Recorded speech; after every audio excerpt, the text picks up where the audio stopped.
নমস্কার বন্ধুরা। তো তোমরা কেমন আছো? সবাই ভালো আছো? তো আমি उम्मीद करी सबाई भालो ही থাকবে। तो दोस्तों आज जो ना एक बात बता रही हूँ। ये बात है कि जो लड़की की बात जो औरत खड़ी होना चाहिए, तो उनको कभी पीछे नहीं हटना चाहिए। जब मैं दिल्ली में आई थी और आने से पहले भविष्यवाणी तैयार हो गया था। जब उन्होंने मैम को जो बोला था फ़ोन करके कि एक लड़की आएगा, तो उसका पहले ही उन्होंने मेरे को अजमेर भेजने का तैयारी कर लिया था। और वो भी साईं बाबा के मंदिर था, तो गुरु माता के साथ रहने का। तो ये है मेरे ज़िंदगी का पहली आने का ऑप्शन।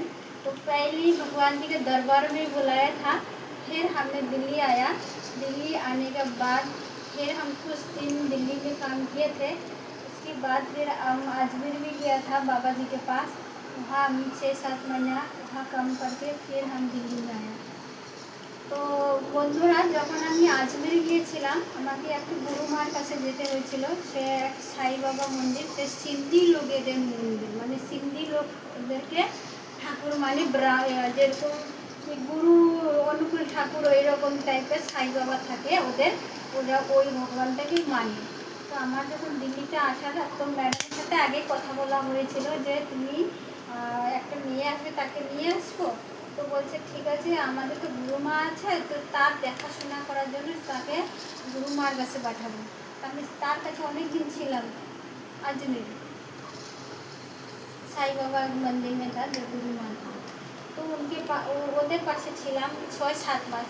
क्योंकि शायद ভগবানের পিছিলা জন্মের আমার মিলতে হতো, সেজন্য সে জায়গায় গিয়েছিলাম। তো সেই জায়গা থেকে যখন আমি দিল্লিতে আসছি, তারপরে অনেক দিন আমি দিল্লিতে কুকিং করেছি, অনেক দিন আমি কাজ করেছি, করতে করতে তারপরে অনেক সময় হয়ে গেছে। আর এই সব কিছু এর জন্য বলছি যে যে কোনো মেয়ে হোক কিংবা ছেলে হোক, ওর যদি মা না থাকে তাকে নিজে পায়ে দাঁড়ানোর দরকার। তো সেই জন্য আমি এই জন্য বলছি যে সৎ মায়ের আর বাবা যতই ভালোবাসুক না কেন, কিন্তু তোমরা তার ইন্তজারে থাকবে না যে ও তোমাকে কিছু দিবে।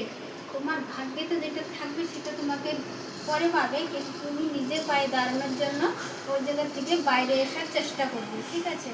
तो दोस्तों मैं ये बोल रही हूँ कि अगर आपको सौतेली मम्मी है तो आप उस जगह से निकाल के अपना पैर में खड़ी होना। कभी भी आपको नहीं देगा कि जे उस घर से आपको कुछ मिलेगा नहीं मिलेगा। तो उस कारण की वजह से अपना पैर में खड़ी होना, और यही मैं बोलना चाहती हूँ। तो दोस्तों आज के लिए इतना बोल देती हूँ, फिर आगे और भी बोलूँगी। Thank you.